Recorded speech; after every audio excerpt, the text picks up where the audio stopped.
Hello mga kagobyerno, hello mga kahangis, may balita ka na ba sa patakaran na ito? Kung ikaw ay nagtatrabaho sa pamahalaan at nangangarap ma-promote, mahalagang malaman mo ito. Ang tungkol sa Civil Service Commission ay may malinaw na gabay ukol sa tinatawag na 3 salary grade limitation on promotion.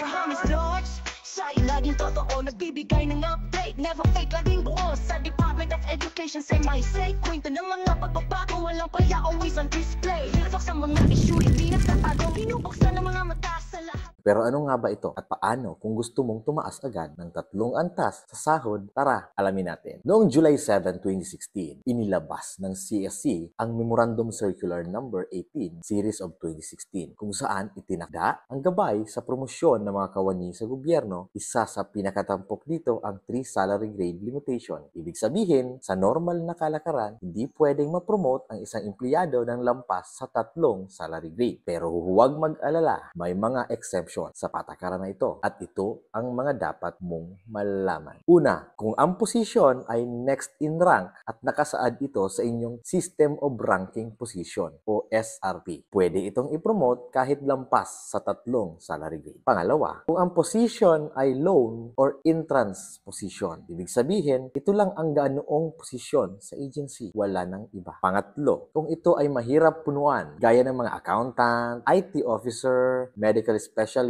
o attorney. At pang-apat, kung ito ay highly specialized tulad ng actuarial o airways communicator. At syempre, kung dumaan ka sa isang deep selection process at may superior qualification, maaaring payagan ang promosyon. Ito ay naaakma sa tingin ko sa Department of Education. Bilang isang empleyado, importante ring maintindihan natin ang deep selection process. Dito tinitingnan ang mga sumusunod: educational background, specialized training, relevant work experience, at consistent high performance, which is lahat ng yan ay makikita natin sa ranking process ng Department of Education. Kaya kung ikaw ay palaging mataas ang rating, may training na kakaiba, at maayos ang credential, may pag-asa ka pa rin kahit more than 3 salary grade. Pero teka, hindi lang yan. May mga tinatawag ding meritorious cases tulad ng ikaw lang ang aplikanteng kwalipikado na waive ng mga next in rank ang karapatan nila. Walang qualified na next in rank o sadyang walang ibang nag-apply. Kaya kung nasa ganitong sitwasyon ka, may tsansa ka pa. May tsansa ka pa ring ma-promote kahit lampas sa 3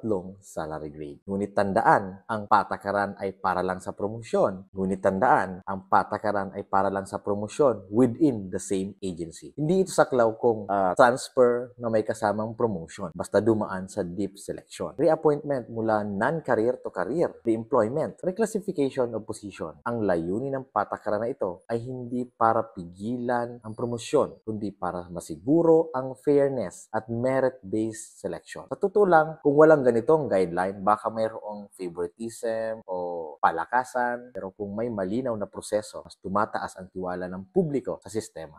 Kaya kung ikaw ay may pangarap na ma-promote, paghandaan mo ito. I-update ang inyong SRP, mag-training, humataw sa performance, at siguraduhin mong laging handa ang credential mo. Kung gusto mo ng ganitong content, huwag kalimutang mag-like, subscribe, at i-share ang video na ito.